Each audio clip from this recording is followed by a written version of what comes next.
How to download eFootball on mobile. Hey everybody, welcome back to the channel. In today's video we are going to be learning how we can download eFootball on mobile, so make sure to watch the video till the very end. To download the eFootball game on mobile, all you have to do is first of all make sure that you have enough storage space left. So open up the settings application and then you simply want to go to your option known as battery and device care or wherever else.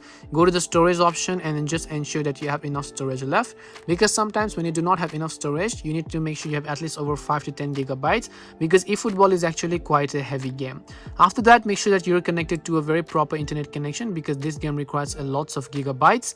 And now you can simply open up your Play Store or your App Store, search for the eFootball TM 2023 game, click the green install button. Now it may take up to 3 to 4 gigabytes of space, and even after that you have to download the updates and the commentary, so that would take you about 5 to 6 gigabytes again.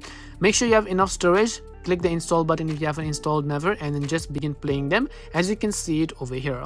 And this way you can download eFootball on mobile. Hope this video was very helpful. If it did help you, make sure to leave a like and subscribe to the channel. If you have any questions, feel free to leave them down. Thank you for watching and see you soon in the next video.